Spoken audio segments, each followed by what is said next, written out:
Sonic the Hedgehog as a franchise has had plenty of mediocre or outright bad games, most pointing out that Sonic the Hedgehog 06 was one of the worst mainline titles. Thankfully, every now and again we get some decent Sonic games, including Sonic Generations. And after several years since its release, I'll be looking at Sonic Generations to see if the reasons to play this title outweigh the drawbacks.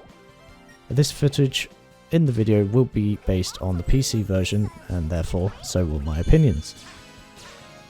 Sonic Generations was released back in 2011 on PC, Xbox 360, PlayStation 3, and there was also a Nintendo 3DS version which differed from the previous consoles. Nonetheless, both of these versions were dedicated as a piece to celebrate Sonic's 20th anniversary. And the premise sees a blend of what Sonic was known for, the side-scrolling platforming games, including Sonic 1, 2 and 3, and Knuckles, and this is then also accompanied by the more modern Sonic titles, gameplay including games like Sonic Forces, Sonic Unleashed, and of course Sonic 06, which are all based in 3D environments. I'll briefly go over Sonic Generations' narrative, as I don't think many people playing this game or previously playing it, and Sonic games in general, enjoy the storyline as the main draw to the game. So Sonic and pals are enjoying a picnic, but a multi-dimensional being steals all of Sonic's friends and disappears with them. So Sonic, as a hero that he is, has to save them all. This time around he is joined by a classic Sonic due to the time-travelling thread that the game is founded upon. So none of this is really that special, but it justifies the multiple areas, or stages, as well as the time travelling between classic zones and modern versions. Or, in the case like Rooftop Run, the reverse, where the conversion of a 3D stage is made into a classic stage. So even after all this time, I think the game and overall style still looks pretty good. It's quite clean, it's colourful, and it has nice details on the actual playable area where Sonic will be running, as well as the various backgrounds, with some being more standout than others. I quite like Rooftop Run, and also Sonic's classic Green Hill Zone. Although some may disagree with this next point, I found the modern sections to be more entertaining, with smoother gameplay overall compared to the classic versions, and it allows the player, for the most part anyway, to do the levels quickly without being interrupted by pitfalls or spikes or traps of any kind. But nonetheless, Sonic in the 2D environments can also be a good amount of fun. And with repeated playthroughs, you'll be able to learn the most efficient routes in order to get the best times and rankings. Especially the S ranking, which requires Sonic not to die, as well as get an A timing rank. So the trap placements become less problematic over multiple playthroughs. So after beating the game's final boss, you'll also have the ability to play as Super Sonic, which allows Sonic to bypass all of the traps which would hurt him. And therefore the problem of certain trap placements is not really an issue.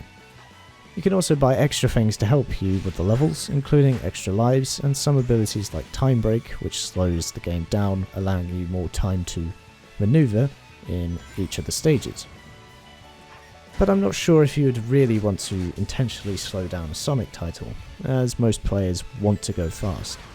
Aside from the standard levels, you'll also encounter some bosses, a couple of which are Eggman variations, as well as some being graphically updated versions of previous bosses, like Perfect Chaos from Sonic Adventure 1.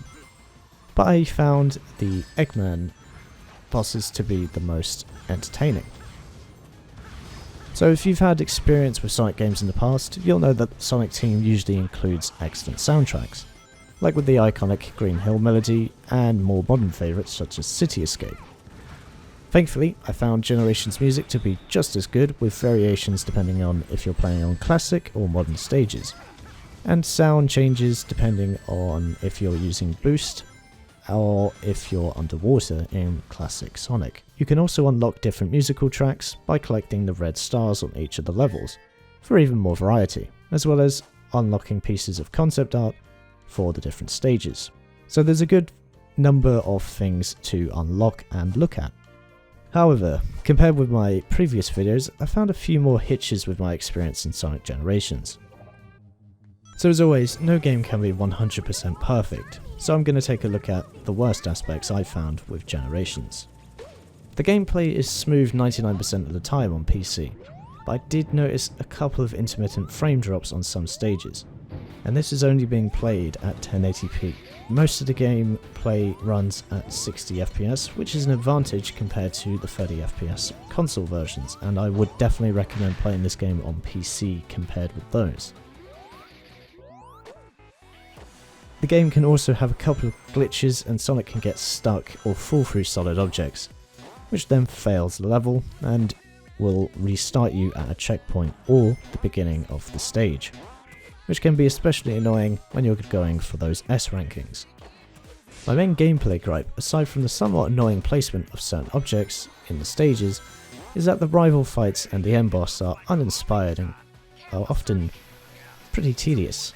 Seeing characters such as Metal Sonic, Shadow and Silver the Hedgehogs is good for character variety, but unfortunately the boss counters or rival encounters are not really that great, ending up with repetitive, hit 'em enough time sequences until you win. The end boss with Dr. Robotnik and Dr. Eggman is slightly better, but is brought down unfortunately with the incessant nature of Sonic Generations' cast of characters constantly saying the same thing. Additionally, the challenge stages after you complete the main stages, with both styles of gameplay, range from fine to unfortunately a little boring, like beating a doppelganger version or a ghost version of Sonic to the goal, and I didn't complete all of them. However, overall I enjoyed what I played, and it's quite amazing to see the game aging quite well in terms of its graphical and stylistic choices. A mix of old and new Sonic for the most part works quite well. The game's soundtrack being fantastic, as with most Sonic titles. And although this may not quite have the charm in terms of graphics with the Sonic games of old, or the most recent Sonic Mania, it still makes for a good time. Despite the problems I had with it above, like the bosses, I walked away from the Sonic Generations having a good time.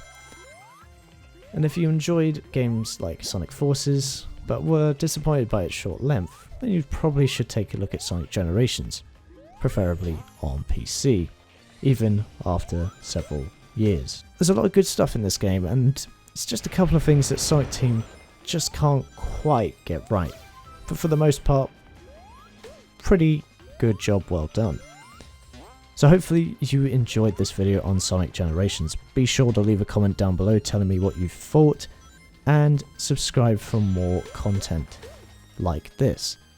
And also, if you wish, give the video a like. And as always, I've been Geogen, and I'll see you in the next one.